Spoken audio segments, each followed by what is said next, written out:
Alrighty, everybody, it's time for an update. This is the 1965 John Deere 510 that my father and I have been working on when I visit home.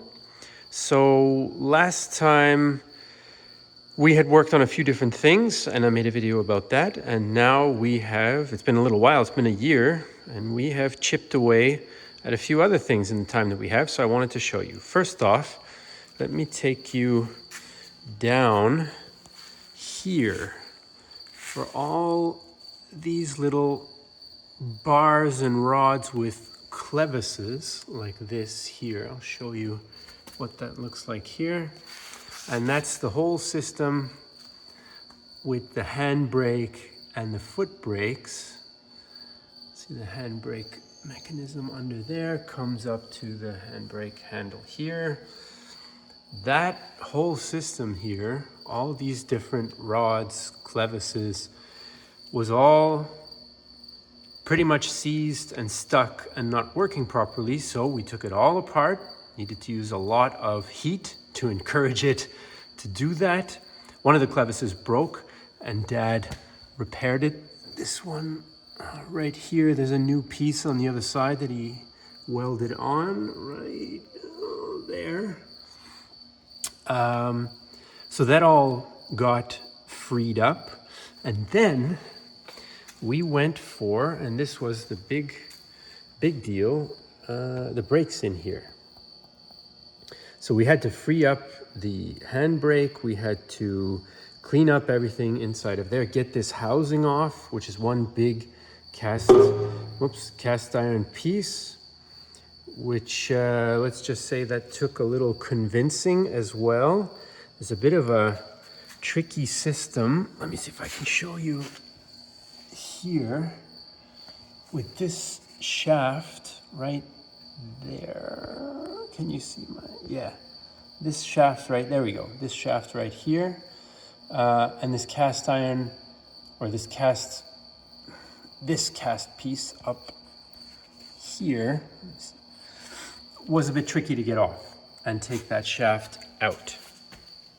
One other little thing that we managed to do, oh, now I've got grease and things all over my fingers and my phone, the joys.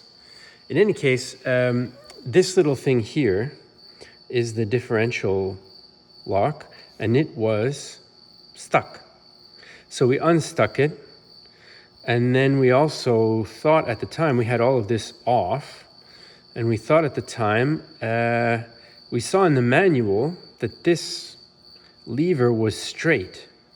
So we thought, oh, someone had probably bent it because it was bent. So we straightened it, we heated it, and we straightened it. Turns out, the diagram we saw in the manual was for a different variation of the handbrake, which meant that the straight version of this handle didn't allow the handbrake to fit on. So we had to heat it up and bend it back. Lesson learned, I guess. Check the manual more than once.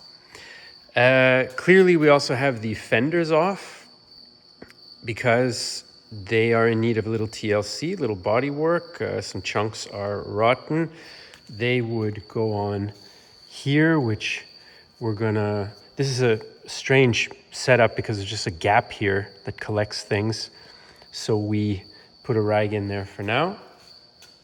Because we're going to have them sandblasted and then cut out the rotten parts and replace them, and that will take us a little while. That's going to be a project for the next time I arrive. We still haven't fixed this little hydraulic oil leak that's coming out of here, but I think that we will.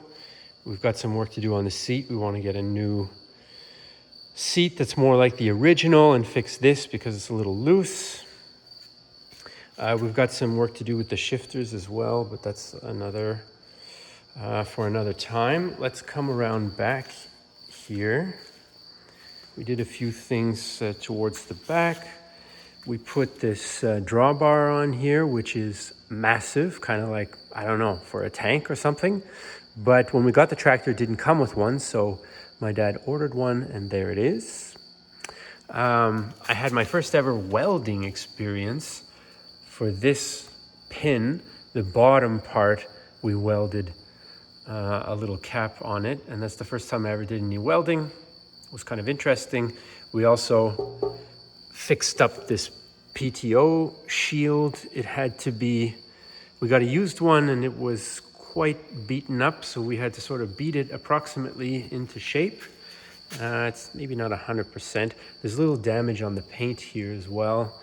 We just put some temporary paint on, but I got brake fluid on it, or brake cleaner on it, and it was crumbling a little bit.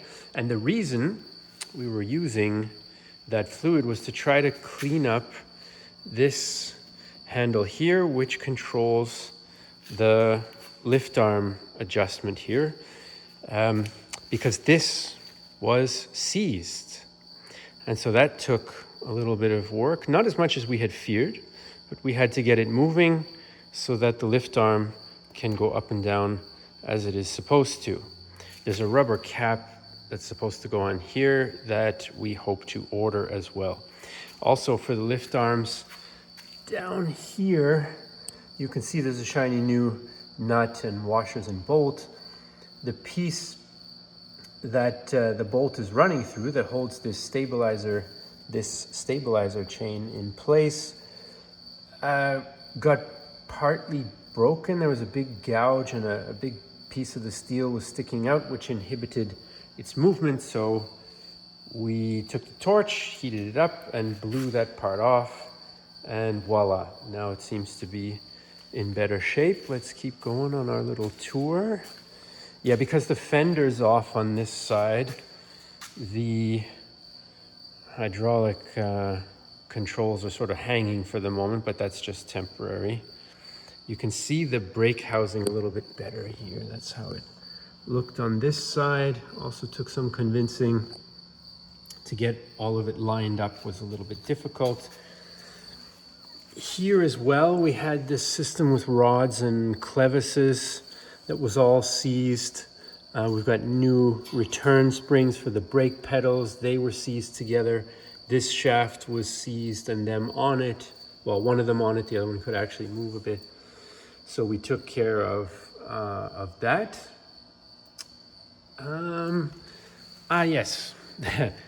Sometimes there's this German word called Verschlimmbesserung, which means you try to improve something, but you actually make it worse.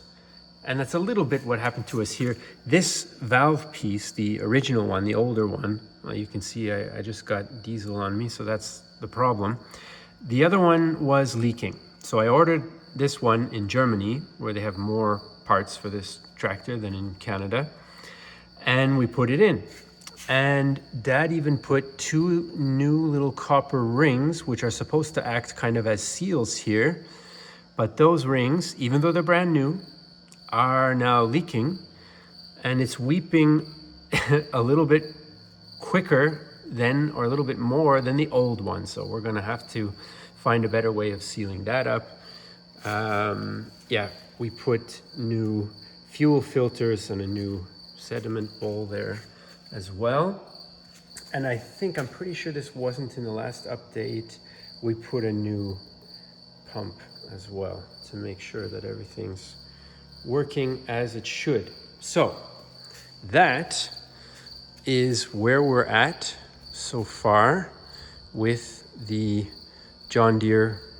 I don't really want to fully call it a restoration because we're probably not looking to make it, I don't know, pristine or for a show or whatever, but let's say general repair and restoration light.